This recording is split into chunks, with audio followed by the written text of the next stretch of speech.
Malcolm Reeve was down on both knees on the music room floor. His hands were shaking. A man of 68 does not kneel easily. He had not planned to. Who sings you that song? The boy was 5. One finger still rested on a white key. My dad. Every night. Malcolm made a sound that was not a word. The boy watched him and tried to help. He calls me Bell. Bell. That's the name in the song. Malcolm got the next question out with most of his voice gone. What's your name? Theo. The old man had to swallow before the rest of it came. Theo what? Theo Halloway. Halloway. That was the name on the payroll sheet. That was the name of the young woman who had driven him to work every morning for 9 months. Down the hall, a door opened. Elspeth Reeve had heard the piano from 2 rooms away. She had not heard that piano in 25 years. That was not the part that stopped her. Nobody alive could play that tune. She had never written it down. She had never recorded it. She had sung it to exactly one person in her life. Malcolm reached into his coat. He took out a photograph, soft at the corners. He set it on the bench beside the boy. Then he looked from the picture to the face and back. He put his head down on the bench and wept. Margot Feld stood at the end of the hall with a cloth in her hand. She had worked in that house for 25 years. She had never once seen the man cry. You already want to know where that boy learned that song. Subscribe so the answer finds you. Back to the Monday before. That Monday started at 5 in the morning. It started the way all of June Halloway's Mondays started. The radiator only worked if somebody hit it going past. June hit it going past. The apartment had 2 rooms and 1 window. The window faced a wall. June dressed in the dark so she would not wake her son. Gray trousers, white shirt, the jacket last so it stayed clean. At 20 past 5, the outside door opened. Owen Halloway came in smelling like the river. He worked nights on the container docks. He came home slow and quiet, with the cold still in his coat. Morning. Morning. Most days, that was the whole of it. 20 minutes. That was what the 2 of them had of each other on a weekday. He poured coffee into 1 cup. They passed it back and forth, standing up. She tipped her head at the other room. He wake up? Twice. Wanted the song. He always wants the song. Owen smiled at that. He had a good smile, and he did not spend it on much. She took his left hand and turned it palm up. Cold out there? It's a dock, June. It's always cold. You're not gripping right again. She pressed her thumb into his palm. I grip fine. The little finger did not straighten. It had not since he was 10, when a pallet came down wrong in a warehouse in Oakhurst. He curled it in when he shook hands with people. You do that thing. What thing? You hide it. 20 years and you still hide it. He took the cup back off her. It's not a thing, June. It's a finger. She folded his fingers back up and let go. Theo was 5 and slept like the dead. June stood in the doorway of the second room a second longer than she meant to. He was face down, with 1 arm off the mattress. Owen came up behind her and looked in too. Go on. You'll be late. I'm never late. I know it. That's why I said it. She was never late. She had told them that in the interview 9 months back. 3 men in a room, all with better questions than she had answers for. They asked what she knew about the company. Nothing. Honestly, nothing at all. Then she had said the only true thing she had. I am never late. Not once, not ever. Check it. Somebody had checked. 9 months on, she was still driving him. A check came every other Friday. It was the only reason the 3 of them still had those 2 rooms. She went down the stairs, 2 at a time. Behind her, in the dark, Owen sat on the edge of the mattress, where his son was sleeping. He put his hand flat on the boy's back. Then he sang, so low it was hardly a sound. Sleep, little Bell. The house is holding still. He did not know where the song had come from. He never had. The car came out of the garage at Linden Hill at 10 to 7. The man came down the steps at 7 exactly. June had the routine by heart. Cabin warm, but not close. Mirrors set. Rear handle wiped. Good morning. Good morning. Most days, that was the last thing said in that car for 40 minutes.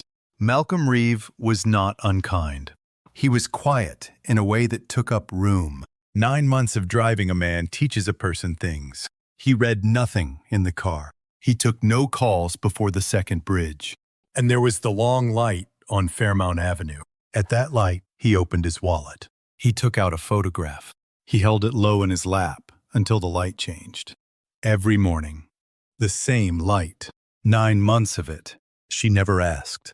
But a mirror sat in front of her face for 40 minutes a day. Twice she had watched him put a knuckle against his eye and press.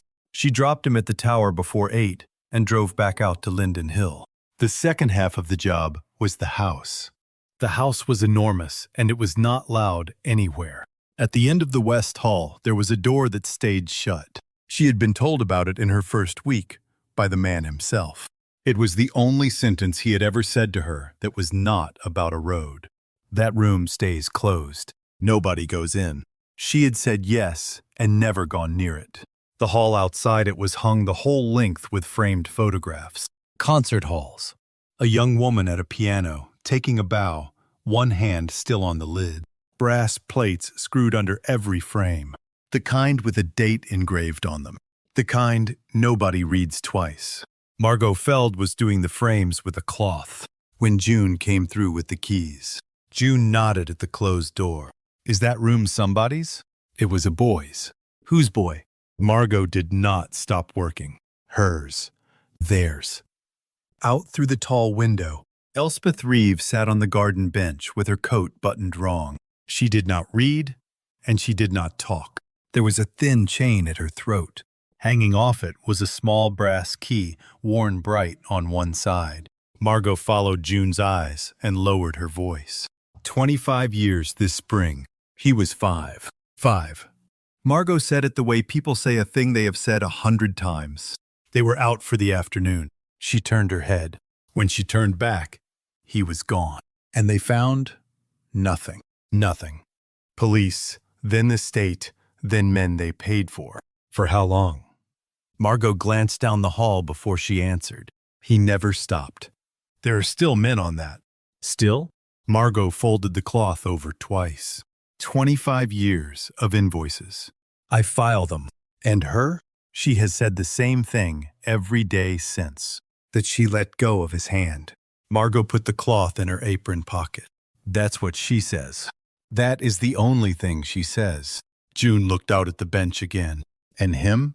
He doesn't say anything at all. June stood there, holding a set of car keys, and could not think of one word to say. She was thinking about a 5-year-old asleep, face down, with one arm off the mattress. That night she got home before he left, which happened twice a week if the shifts fell right. Theo would not go down. He wanted the song, and he wanted it from his father, and he was very clear about the difference.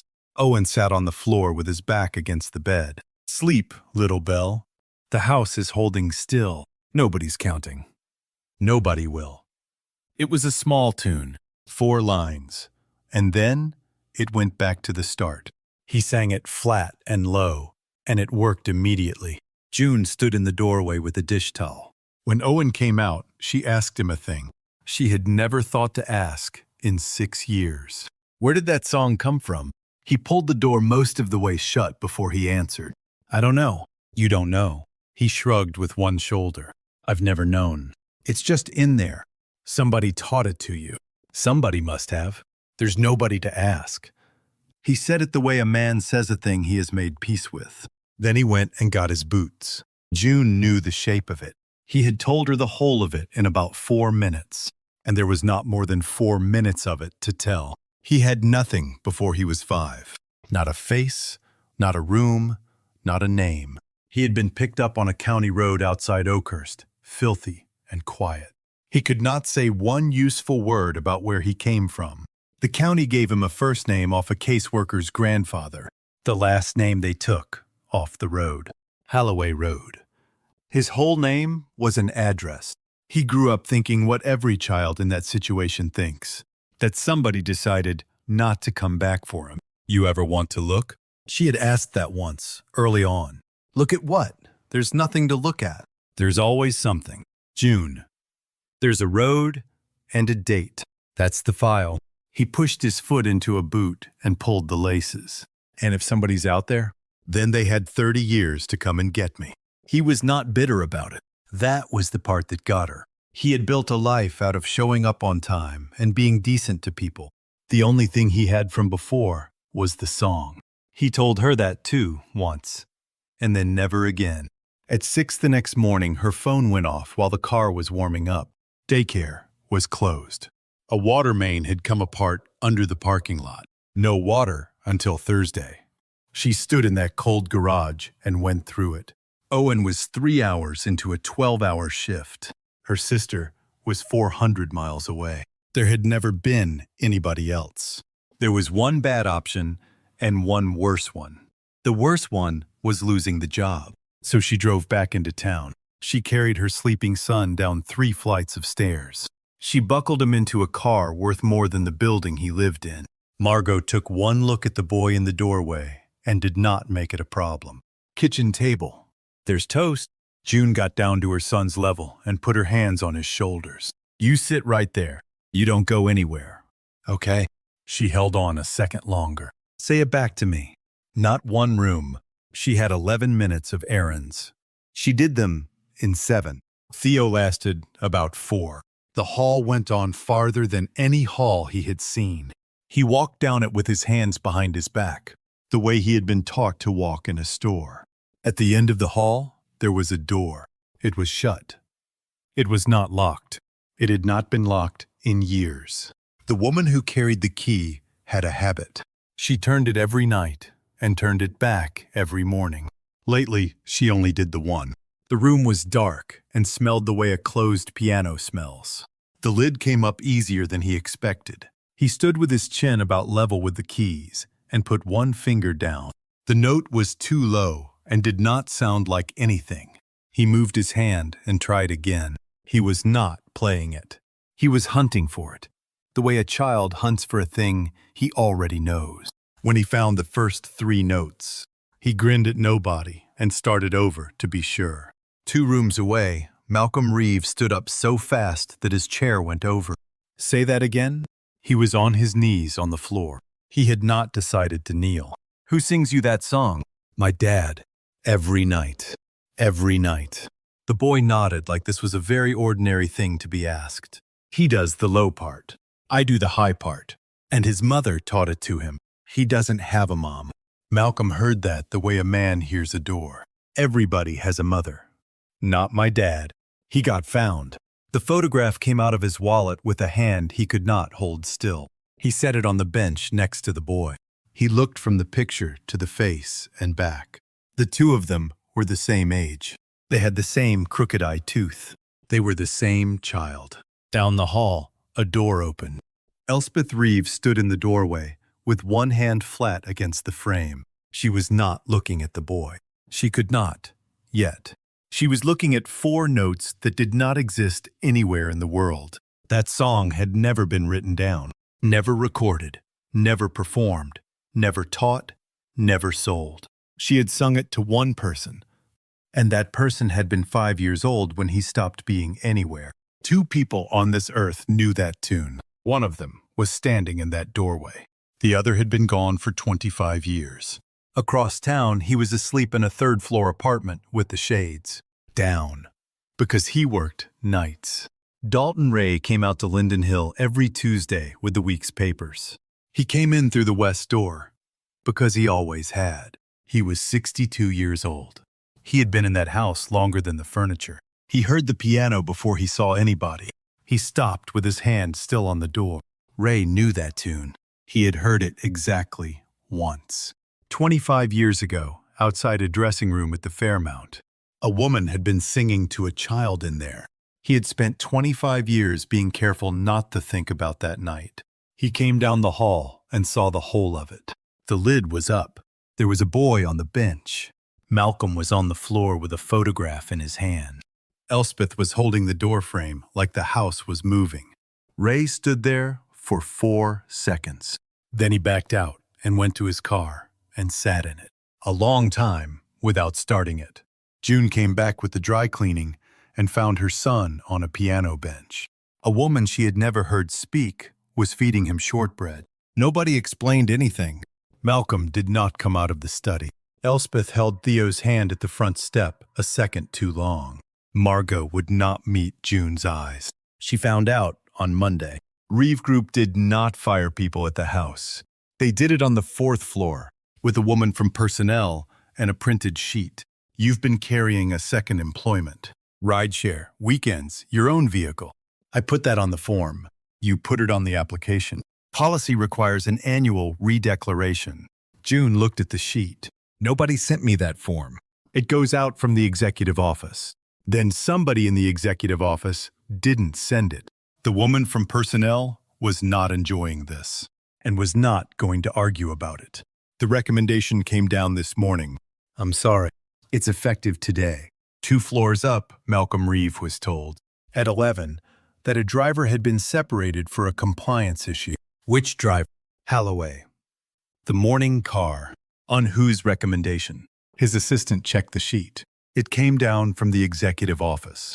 For 30 years, staffing had not been a thing he touched. He did not touch it that morning either.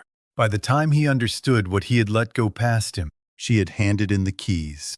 And here is what he did not have yet. Everything after this would turn on it. He had a face. He had a tune. He had a photograph.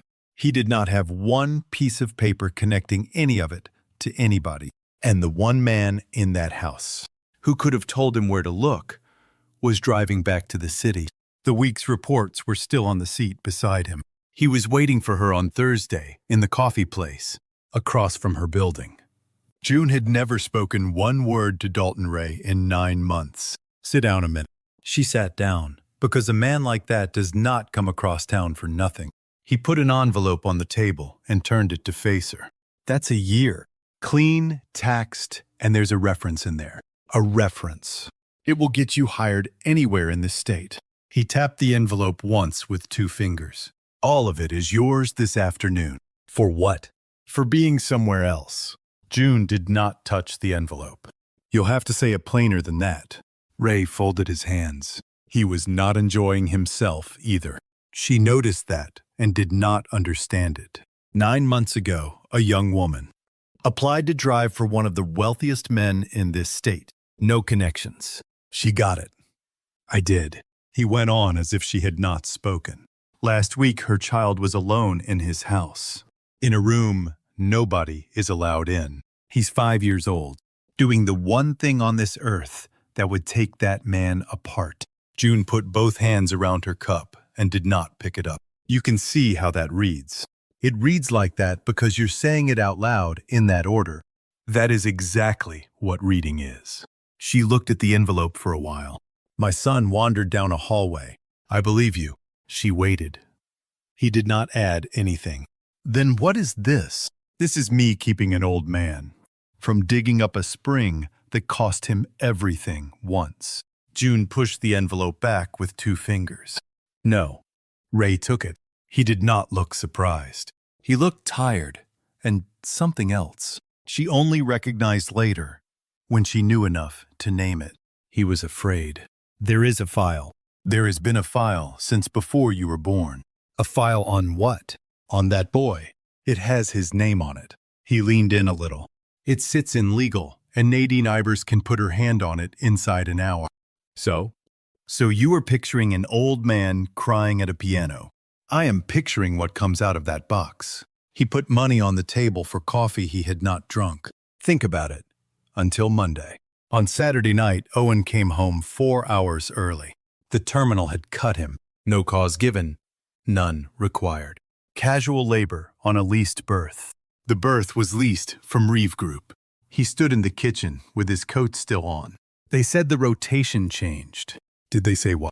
They don't say why, June. They just do the board, and you read the board.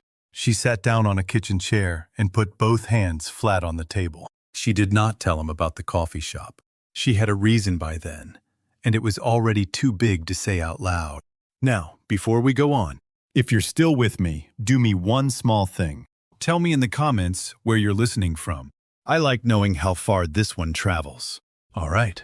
Back to that hallway. She had to go out to Linden Hill once more.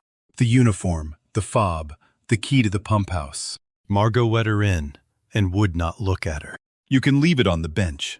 Margot. She kept her hands busy with nothing. I was told a thing about you this morning. What thing?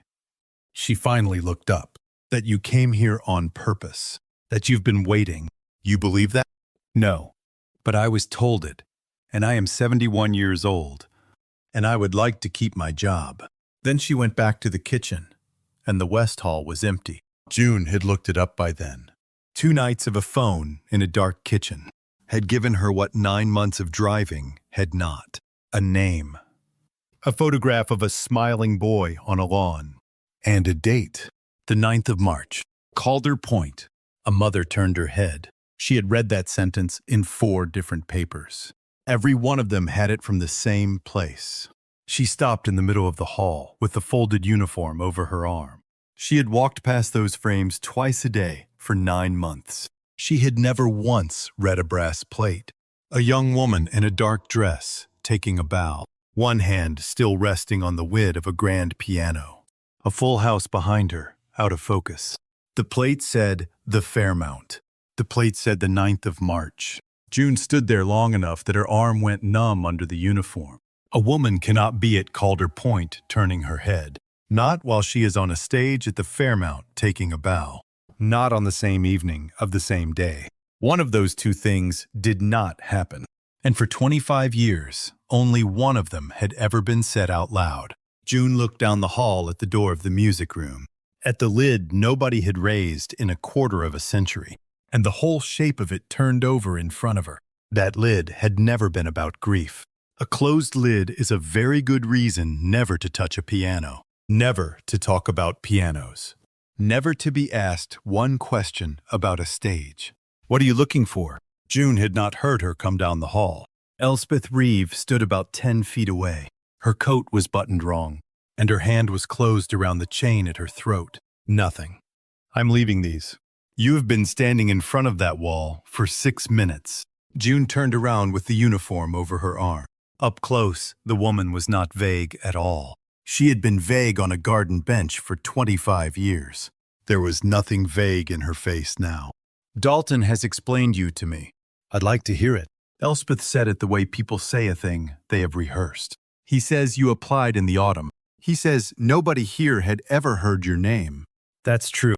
Elspeth's hand had not come off the chain. He says a woman who wants a thing badly enough will take a job she is overqualified for. I asked for the job because I needed the job, and then wait 9 months without asking one question. June set the uniform down on the hall bench. That's not what happened. Your son found the one room in this house that is closed. The woman's voice did not rise. That was the frightening part of it. He's 5. He found it in 11 minutes. June's mouth went dry. I told him to sit at the table. I am sure you did. There was a long piece of quiet in that hallway. June had it right there. A stage. A bow. A brass plate with a date on it. One sentence would have put all of it on the floor between them. She came very close. Then she thought about a man asleep behind the shades in a 3rd-floor apartment. Because it did not come apart into 2 pieces. It was one piece. She could not hand him a mother without handing him the rest. And the rest of it said, the search had been pointed the wrong way from the first hour. He had spent 25 years believing. Somebody chose not to come back for him. She was not going to be the one who told him it was worse than that. So she stood in a hallway and let a frightened woman say the rest of it. I want you off this property. I want the gate code changed tonight. All right. And I would like you to understand something. Ma'am. Elspeth's voice went down to almost nothing. That was my son's room. Your boy touched the only thing in this house I have left of him. June nodded once. She did not say the 4 words that would have ended it. I'm sorry. It was true. And it cost her nothing. And it was the only part of it she was allowed to give away. She walked back down the hall the way she had come. She got about halfway and stopped in front of the frame again. It hung a little low on the left. It had hung that way every one of the 9 months she had walked past it. Nobody in that house was permitted to touch that wall. June set the folded uniform on the floor. She put 2 fingers under the corner and lifted it 1/4 of an inch. She let it settle level. Then she picked the uniform back up and went out the west door. She did not look at the house in the mirror going down the drive. Theo talked the whole ride home about a dog he had seen from the window. Owen was at the table when she came in. He had nowhere to be at 4 in the afternoon anymore. He had a mug he was not drinking out of. That's it then. That's it. You want to tell me what happened out there? June stood in her own kitchen with her keys still in her hand. She thought about the word for it. There was a word for a mother and a father. There was another word for a man in a doorway who does not know. Somewhere across town, a photograph of him at 5 years old was riding around in another man's wallet. June. They think I took the job on purpose. To get near them. He turned around in the chair. Near them for what? The money. What else? He tipped the mug and looked in it. Did you? He said it lightly. He said it as a joke. He had known her 6 years, and it was the kind of thing they said to each other. She laughed, and the laugh came out wrong. Hey, it's nothing. I'm tired. He waited her out for a second, and then let it go. June. I said it's nothing. She turned around fast and ran water in the sink so he could not see her face. Behind her, Owen let it go, because that is what he did. He got up and went in to his son. Through the wall she heard him start, low, the way he started it every single night of their lives. Sleep, little Belle. The house is holding still. June stood at the sink with the water running over her hands. She listened to a man sing his mother's song to a child who had her mouth. There was not one thing on this earth she could do about it. 3 days later, Malcolm Reeve came down the West Hall and stopped walking. He stood in front of the frame, a while before he worked out what was wrong with it. It was straight.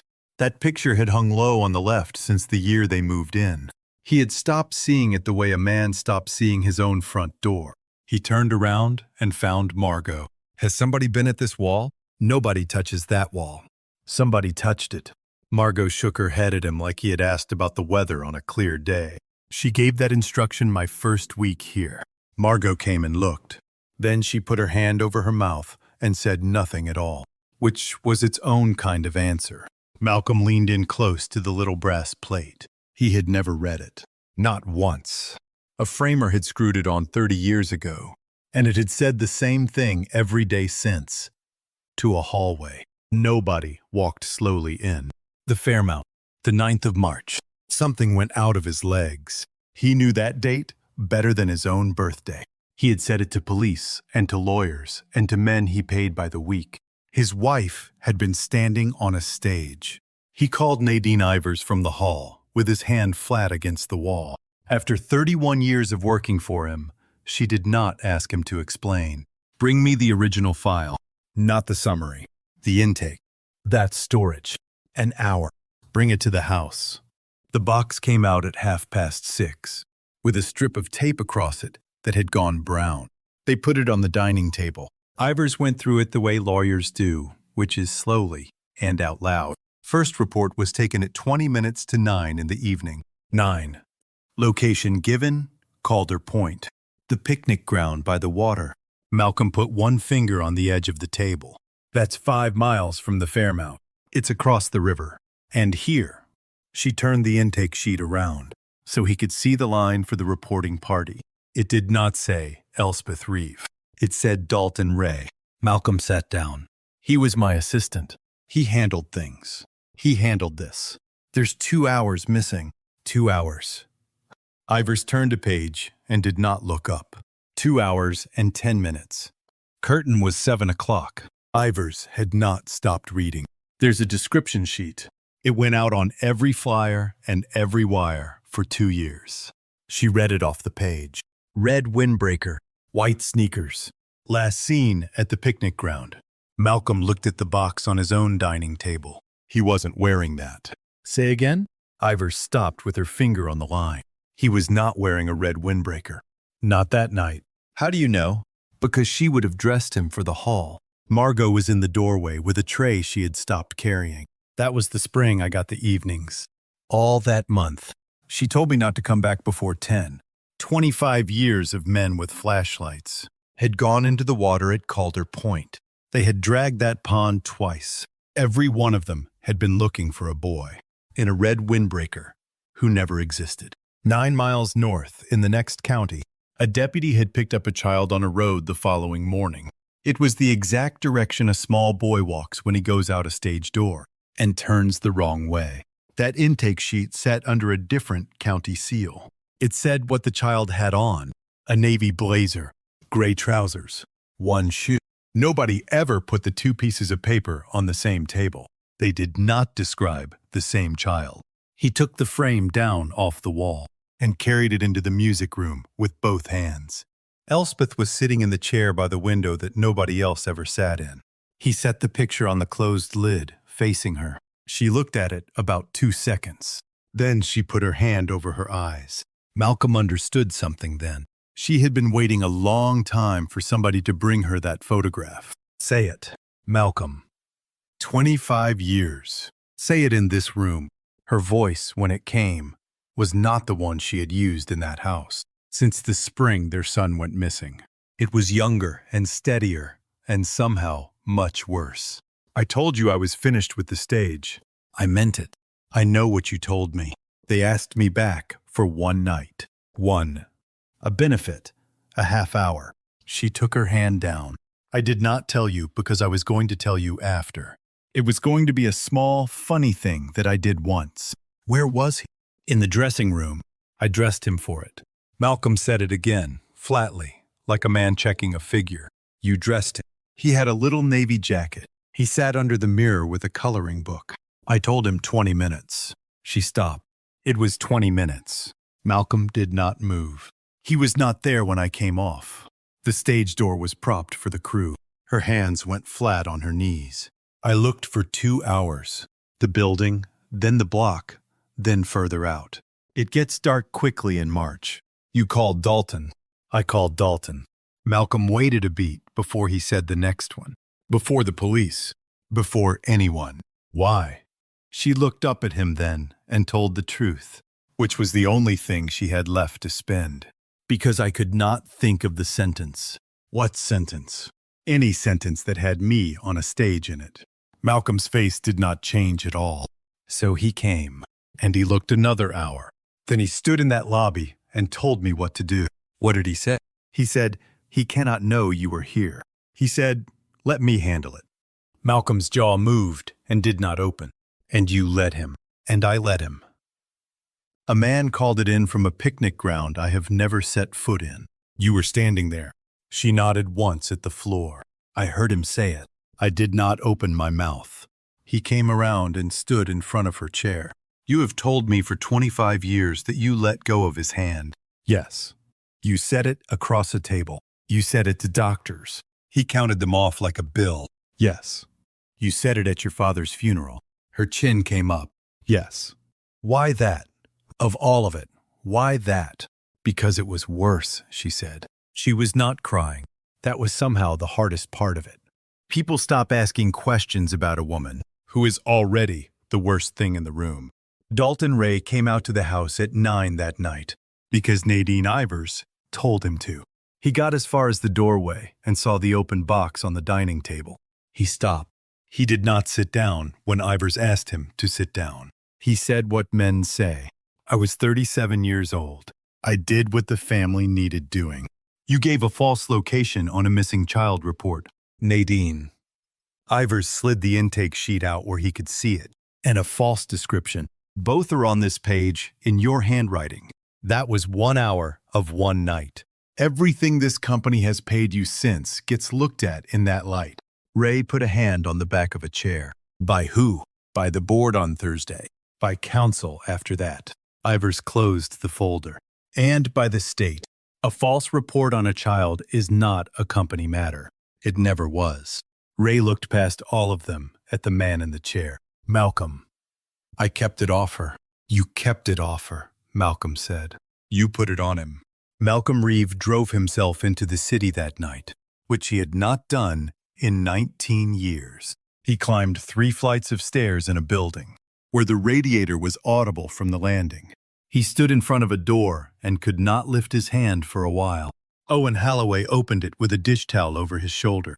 He had his father's height and his mother's mouth. "Can I help you?"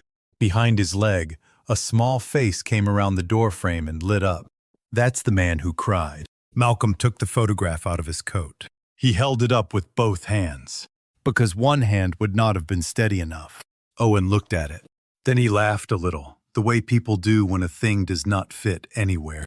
"Where'd you get a picture of my son?" "That isn't your son." The lid stayed up after that. By the autumn, there were 3 of them on that bench most Sunday evenings. Elspeth on the left, Theo on the right, kneeling, because it was the only way he could see. Owen in the middle, working through 4 lines at about half speed. He got it wrong in the same place every week. The chord at the end of the second line needed a stretch. His little finger did not straighten, and never had. It came up about a key and a half short. Again. "It's the same finger, Mom. I know which finger it is." Again. He said it every week, and she said it every week. "It's never going to reach." "Then we will do it the way we do it." She said it without looking up from the keys. "Which is you fixing it, which is me fixing it." Every week he tried. Every week it came up short. And every week she reached across, without a word, and put that one note down for him, so the line closed. Dalton Ray was not at the house anymore. He was not at the company either.